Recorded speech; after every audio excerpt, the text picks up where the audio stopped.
We have a new development on the CJ Gardner-Johnson front and an update there. Also coming up on today's Philadelphia Eagles Now, what offensive coordinator Kevin Patullo said about fixing this Eagles offense. My name is Chase Senior, and as always, no matter where you are or how you're tuned in, thank you so much for making today's show a part of your day, and I'm so glad and happy that all of you decided to support the program.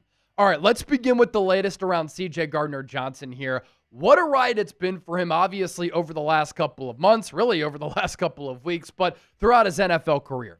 Played his college ball at Florida, stayed home, in-state, was a really good Gator for that program. And he was drafted by the New Orleans Saints in the 2019 draft in the 4th round. Could have gone a little bit higher, but the pre-draft process for him, some things reportedly happened. That's why he slid down some draft boards. He was then traded to the Philadelphia Eagles after he ended up being a really good player for New Orleans right before the start of the 2022 season.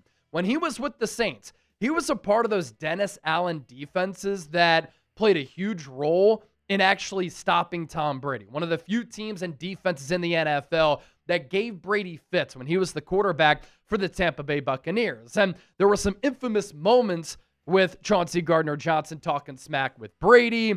He got in a fight with a Chicago Bears player. We know the fire that he brings to the field, and that's why he's one of my favorite Eagles of all time, because the guy isn't scared of anything, and I love the fire that he brings the defense. So he's traded to the Eagles in 2022. When he was with the Saints, he was playing a little bit of slot nickel. He was also playing safety, but he played a lot more in the slot than he did at the safety spot. But the Eagles had a need at the safety position, so they bring in Chauncey Gardner-Johnson. He ends up having a really good year for Philadelphia. He tied alongside Justin Simmons and Rick Woolen for the NFL interceptions lead with 6, and he missed some time due to that nasty injury that he suffered. And he was a big reason why that Eagles defense performed at a high clip and then made it to the Super Bowl before, of course, losing in heartbreaking fashion to Kansas City.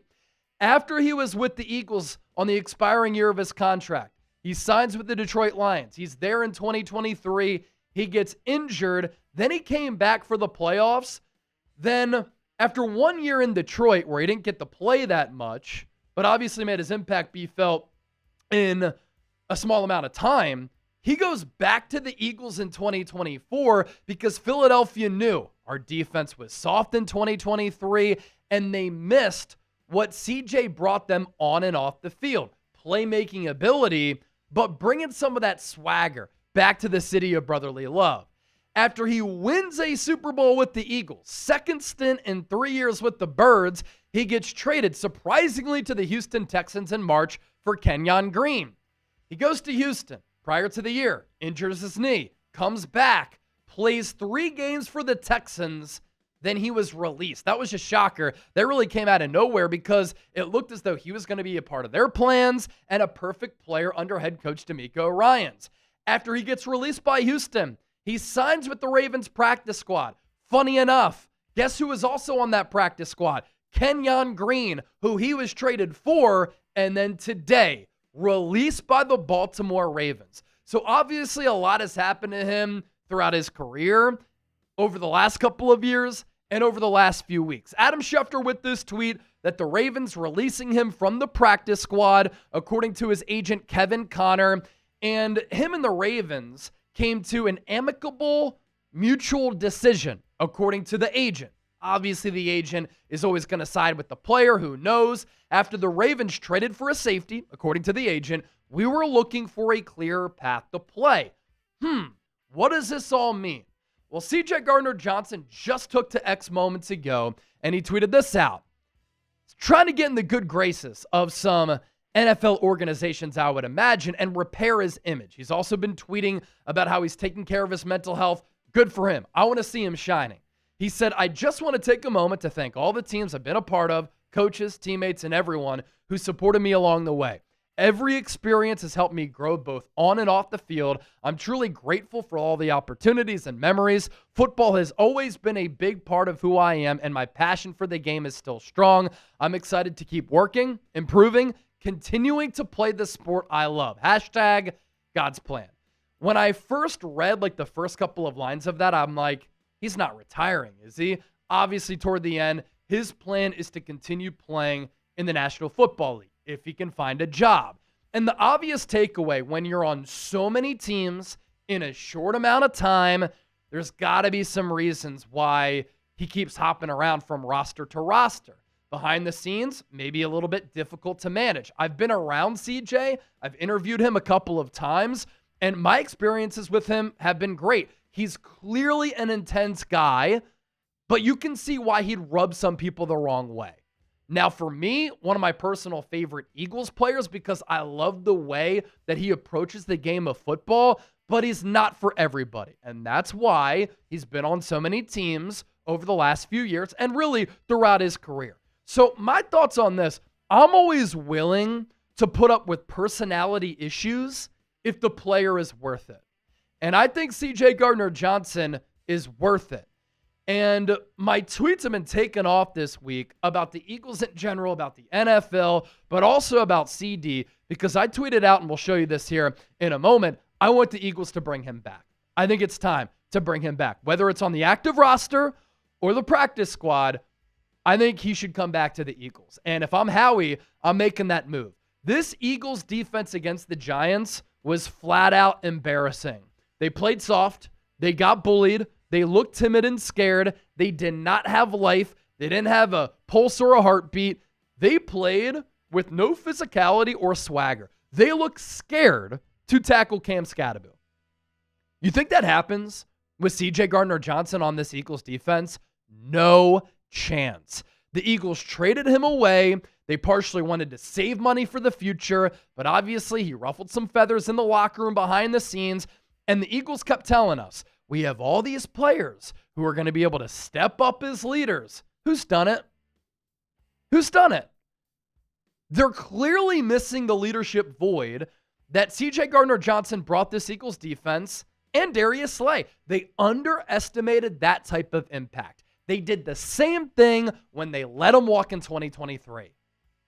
And this was my fear when the Eagles let him go, when they traded him away. This was the whole reason why the Eagles brought him back in 2024.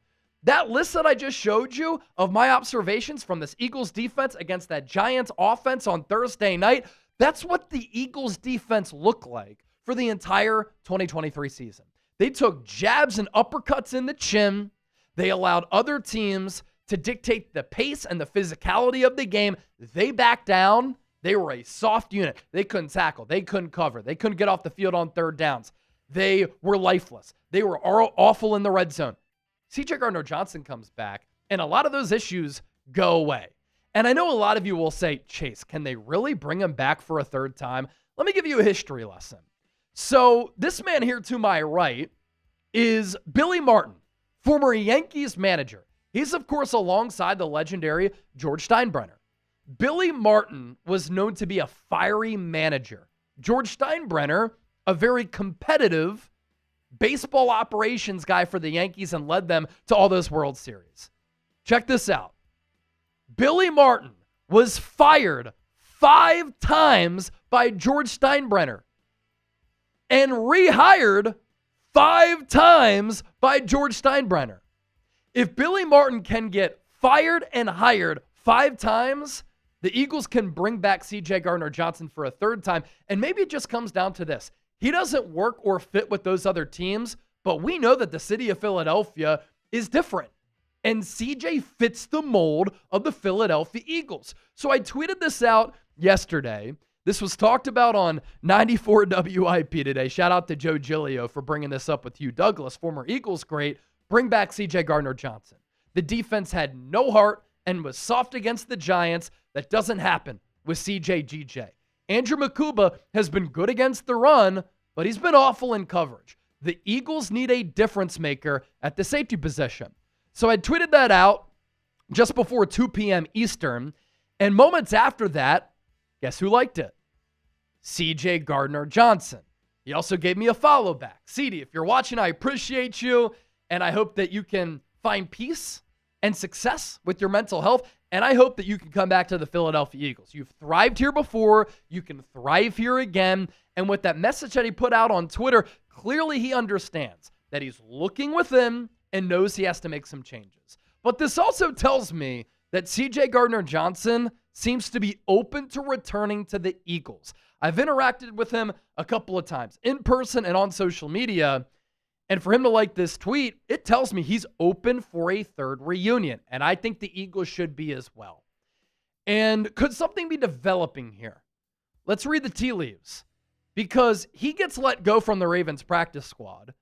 Then the Eagles released running back Audric Estime from their practice squad as the former Broncos 5th-round pick running back is now a free agent. Could they be opening up a roster spot on the practice squad to bring CJ back? They also have an open roster spot on the 53 because Zadarius Smith retired. Now, with bringing him back, there are pluses. The 2 years that he's been with the Eagles, this defense has been one of the top units in the NFL, and they made it to the Super Bowl in both of those seasons. This is an underrated talking point here. If you brought him back, he obviously can play safety. You know what he allows you to do? He can play in the slot, which allows Cooper DeJean to play on the outside with Quinyon Mitchell. That's probably the 3 best corners that you have at your disposal right now if you were to bring him in, and he could help you right away. CJ also has fantastic playmaking ability. 12 interceptions in 28 games with the Birds.